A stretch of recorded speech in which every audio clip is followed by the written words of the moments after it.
compañeros, ¿qué tal? ¿Cómo estamos? Este vídeo va a ser muy interesante porque vamos a enseñarte qué comer antes, durante y después de tu entrenamiento para ganar masa muscular y para mejorar tu rendimiento deportivo. Creo que vas a aprender mucho y si te gusta este tipo de contenidos, agradecemos un montón tu manita arriba. No cuesta nada y casi siempre se os olvida, así que contamos con ello. Ahora sí, empezamos.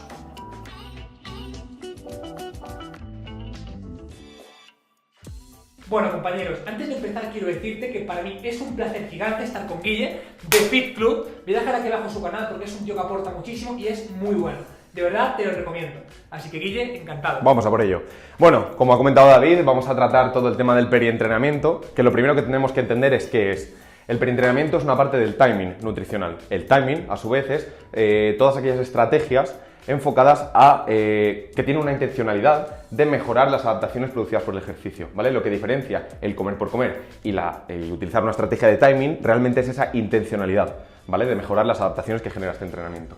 Como he dicho, el perientrenamiento es solo una parte del timing, pero consideramos que es una parte muy importante por, pues bueno, lo que explicaré más adelante, ¿no?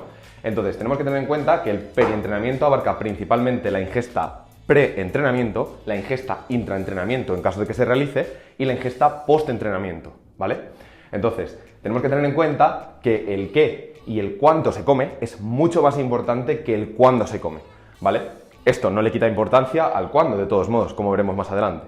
Pero lo que quiere decir todo esto es que el tipo de nutrientes que se ingiere y la cantidad de nutrientes que se ingiere es mucho más importante que el cuándo se ingiere. Entonces, coincidirás conmigo en que antes que preguntarnos si entrenamos por la tarde o por la mañana, en el entrenamiento es más importante la selección de ejercicios, es decir, el tipo o el qué, y variables como la intensidad o el volumen, ¿no? Totalmente de acuerdo. Correcto. Entonces, tenemos que tener en cuenta, pues bueno, todo esto que al final es importante, podemos favorecer esas adaptaciones del ejercicio, pero no es tan importante realmente como el qué y el cuánto. Al final tienen que entender que llevar una buena dieta y que se ajuste a ellos es lo más importante. Eso es. Pero si además conjugamos una buena estrategia pre-entrenamiento, intraentrenamiento y post-entrenamiento, vamos a maximizar las ganancias. Correcto. Es un poco la idea de este vídeo. Correcto. Esto simplemente no es para ganar masa muscular, sino que es en general ganancia de masa muscular, rendimiento deportivo, pérdida de grasa. Cuando tenemos estas estrategias en cuenta, pues todo es mucho mejor. Eso es. Tenemos que tener en cuenta también que estos estudios se realizan principalmente con hombres sanos y relativamente entrenados, ¿vale? Esto no quiere decir que una mujer que acaba de empezar a entrenar en el gimnasio no pueda beneficiarse de estas adaptaciones, pero lógicamente tenemos que tener en cuenta que es más importante conforme el deportista aumenta su nivel de entrenamiento. Y yo siempre pongo este ejemplo, que es bastante visual, ¿no? Por ejemplo, no tiene la misma importancia que yo cuide tanto el perientrenamiento como que lo cuide Rafa Nadal. Rafa Nadal se tiene que preocupar muchísimo por cada minuto y por cada momento en el que come, ¿vale? Entonces, bueno, simplemente tener en cuenta esto.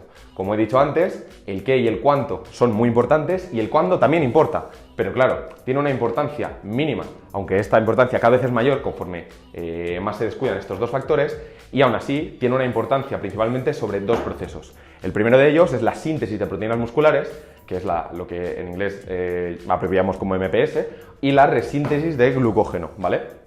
Que se favorezcan estos dos procesos lleva a la larga a que pueda haber unas ganancias mayores que si no cuidásemos este perientrenamiento en el 1RM, es decir, en la ganancia de fuerza máxima, la masa libre de grasa, ¿vale? Que abarca, pues, por ejemplo, entre otros compartimentos musculares, la masa muscular, y en el área de sección transversal de las fibras rápidas principalmente, se ha asociado con ellas. Vemos que... Dime. No, perfecto. Simplemente comentarles que cuando hablamos de sección transversal, hablamos del grosor de la fibra muscular. Para que suena así como muy elevado, simplemente es que coge una fibra muscular, aumenta de tamaño y ya está. Correcto. Entonces lo que vemos en la mayoría de estudios es o que esta nutrición perientrenamiento no tiene efectos o que los mejora. Con lo cual, teniendo esto en cuenta, pues lógicamente, como hay un Es un poco encontrado, ¿no? O sea, o no tiene efectos o los mejora. O no tiene efectos o los mejora, pero desde luego no empeora ni este rendimiento ni estas adaptaciones que puede generar el ejercicio en cuanto a la composición corporal. Con lo cual, como hay un beneficio potencial evidente, vamos a tenerlo en cuenta en nuestros entrenamientos. Entonces, tenemos que tener en cuenta que las funciones del perientrenamiento y en particular del postentrenamiento, que es la comida menos variable y que luego explicaré por qué en concreto nos vamos a centrar en esta, son tres, ¿vale? Son las que yo llamo las 3 R. ¿Por qué? Pues porque la primera es la de reparar, la segunda es la de reponer y la tercera es la de rehidratar. Cuando hablamos de reparar, hablamos principalmente de volver a la fibra muscular a su homeostasis, ¿vale? Es decir, a su integridad original, a sus valores originales y estables y compatibles con la vida, realmente. Sí. Entonces, por ejemplo, esta función la suplen, principalmente la cumplen las proteínas, ¿vale? Más adelante encontramos la función de reposición, que principalmente se lleva a cabo a partir de carbohidratos, ¿vale? Cuando hablamos de reponer, hablamos de devolver a la fibra a sus niveles de glucógeno normales. Y cuando hablamos de rehidratar, estamos hablando de devolver al cuerpo a niveles de hidratación normales que permitan pues, las adaptaciones del entrenamiento y que permitan unos niveles de salud óptimos. Antes de que continúes, quiero que aprovechemos este pequeño espacio y le comentemos a la gente estrategias efectivas y prácticas, que yo creo que es lo importante, para enfocar su postentrenamiento. Es decir, ¿qué consejo podrías darle a una persona a nivel de cantidades para que después de hacer un trabajo de fuerza, un trabajo de resistencia o lo que sea, puedan reponerse de forma adecuada? Cumplan las 3 R's. Sí, a ver, vamos a hablar más adelante de ellas. Existen cantidades más o menos recomendadas, ¿vale? En los que más o menos hay un consenso, ¿vale? Lógicamente, vamos a hablar de gramos de nutrientes por kilo de peso corporal, entonces esto va a implicar que la gente tenga que pesar la comida. Yo estoy un poco en contra de esto, de pesar la comida, aunque cada uno tenga su opinión, pero sí que vamos a estar hablando de gramos de macronutrientes por kilo de peso corporal, y esto, quieras que no, pues hay que hacerlo. Te toca. Sí, entonces, un alimento, no me gusta especialmente tener que destacar ningún alimento por encima de los demás, pero si tuviera que quedarme con alguno en particular que cumpla estas 3 funciones, que solo cumpla estas 3 funciones, no estamos hablando de salud ni me estoy metiendo en este tipo de temas, ¿vale? Porque sé que esto genera mucha polémica, es la leche. Efectivamente es un tema muy polémico porque habrá ahora que salga gente antilácteos, ¿no? Seguramente. Digamos que en la nutrición, bueno, pasan todos los casos, pero en la nutrición concretamente es que hay muchos extremismos. Entonces hay gente que está totalmente en contra de la leche y gente que solamente toma leche prácticamente. Sí. No estoy diciendo que la leche sea el santo grial de la nutrición, no estoy diciendo que sea especialmente mejor que otros alimentos, pero sí que es cierto que las proteínas de alto valor biológico que tiene la leche, y además que es una fuente rica de leucina, sirve muy bien de cara a la función de reparar. Además, la leche tiene carbohidratos de un índice glucémico relativamente alto, ¿vale? Que se absorben muy rápido, esto significa que se absorben muy rápido, pasan muy rápido al torrente sanguíneo, y se puede aprovechar esta traslocación de los GLUT4, de los transportadores de glucosa al interior de la célula, para volver a reponer estos depósitos de glucógeno y favorecer una recuperación relativamente rápida, ¿vale? Y aparte, pues lógicamente, la leche sabemos que tiene un porcentaje de agua relativamente alto por cada 100 gramos de alimento. Esto es evidente. Por supuesto que la gente ve al final si le sienta bien tomar leche, si no, si son Claro, intolerantes. claro, Al final claro. hay que adaptarse a cada persona, hay que individualizar. No podemos ir a cada caso concreto. Hemos dicho que estamos hablando de estudios en hombres sanos y entrenados, como he comentado antes. Entonces, pues bueno, a quien no le siente bien la leche, lógicamente no estamos recomendándole que se la tome, ¿vale? Entonces, bueno, pues teniendo en cuenta un poco esto, voy a hablar sobre la ingesta post-entrenamiento. ¿Por qué? Pues porque considero que es... no es que lo considere yo, es que lo considera la comunidad científica, que es la ingesta menos variable de las 3, considerando el preentreno, el intraentreno y el postentreno, ¿vale? Dime. ¿A qué te refieres cuando hablas de menos variables? Sí, a ello iba. A ver, tenemos en cuenta que el postentrenamiento se suele realizar relativamente cerca del entrenamiento, en una duración de, pues, sí que es cierto que la reposición, la resíntesis de este glucógeno se acentúa especialmente durante las 6 primeras horas tras el entrenamiento, ¿vale? Entonces, no digo que haya que consumir rápidamente estos nutrientes, pero, joder, tiene sentido dentro de estas 6 horas aprovechar y consumir estos carbohidratos que permitan esta... Comentarle a la gente que muchas personas se han preocupado durante mucho tiempo de la famosa ventana anabólica. Eso es. Es como que me recuerda a Indiana Jones, ¿no? Se cierra la puerta en media hora y estás ahí cogiendo el sombrero. No hay que preocuparse tanto, sí que es cierto que tienes una ventana mucho más amplia de lo que se pensaba. Claro, sí. Y al final es un poco la cuestión.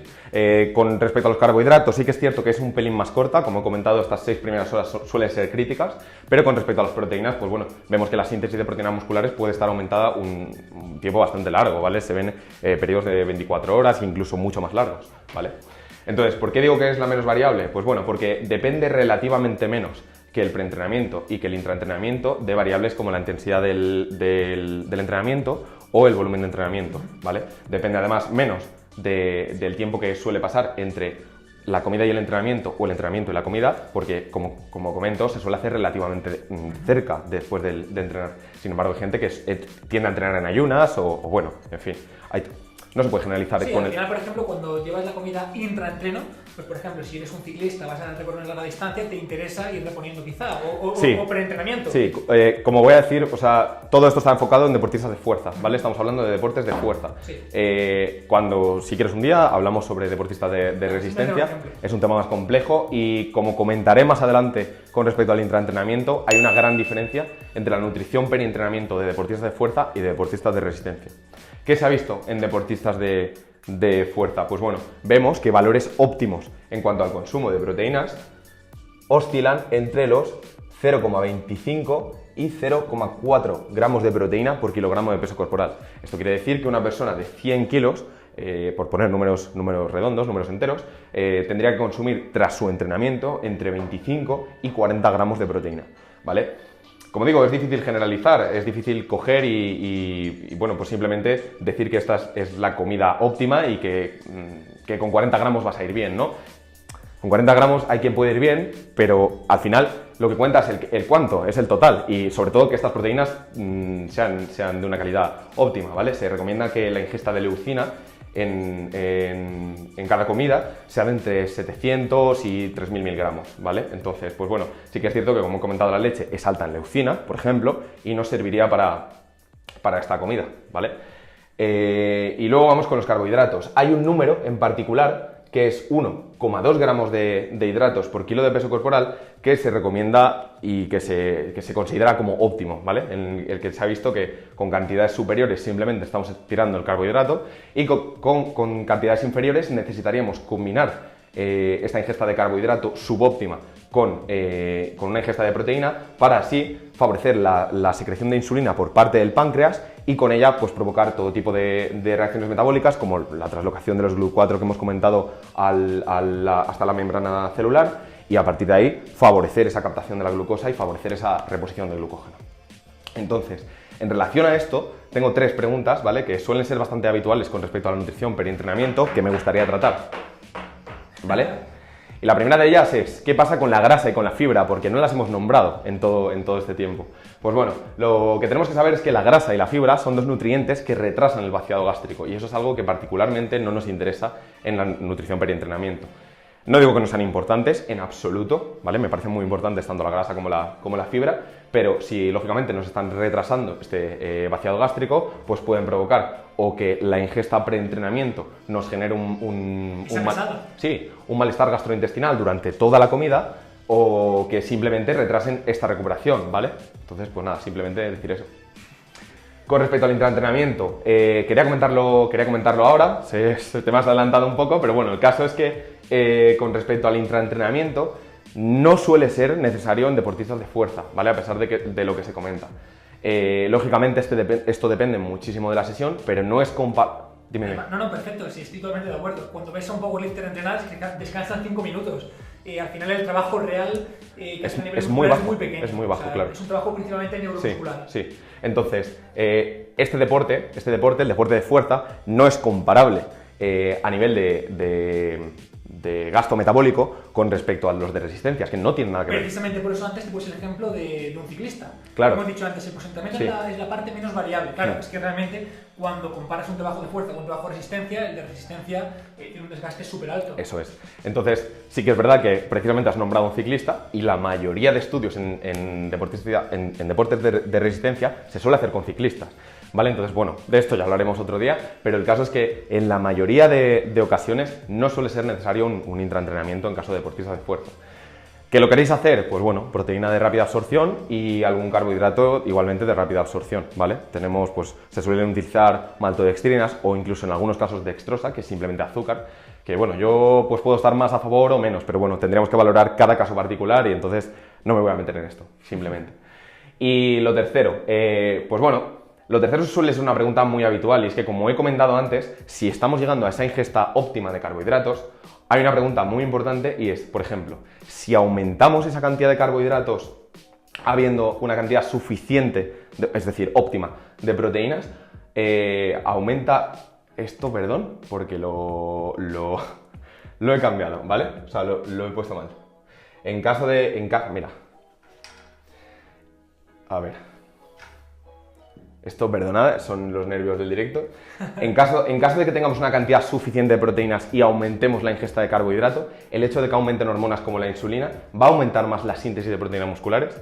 Pues bueno, yo hace tiempo conocí a una persona que decía que más no es mejor, insistía mucho en ello, y es cierto, ¿vale? En este caso vemos que todos, o prácticamente todos los estudios, nos dicen que si ya estamos llegando a una cantidad suficiente de proteínas, por meter más carbohidrato no va a haber una mayor síntesis de proteínas musculares, sea este carbohidrato complejo, sea milagroso, bueno, en fin, que no pasa esto, ¿vale?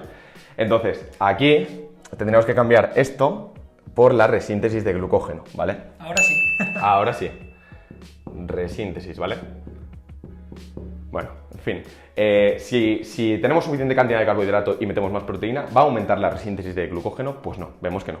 Entonces, esto es todo lo que yo quería comentar con respecto a la nutrición preentrenamiento. No sé si se te ocurre alguna pregunta que quieras plantear. Me parece un aporte espectacular. A mí me ha gustado mucho también. Lo único que también. puedo hacer es darte las gracias e invitarte a que vuelvas de nuevo. Por supuesto, a mí también. Yo os quiero pedir también disculpas a vosotros, perdonad si me he embalado, pero bueno, todo esto da un poco de nervio, es la primera toma y bueno, a mí me gusta mucho hablar de esto, entonces cuando me das cuerda pasan estas cosas. Pues nada, compañeros, esperamos que os haya gustado, que hayáis disfrutado. De verdad, muchísimas gracias. Un placer estar aquí, tío. Y bueno, recordamos que si os gusta este tipo de contenido, se agradece un montonazo vuestra manita. Pero mucho. Porque de verdad que motiva mucho. Así que, Guille, nos vemos pronto. Hasta la próxima. Cuidaos.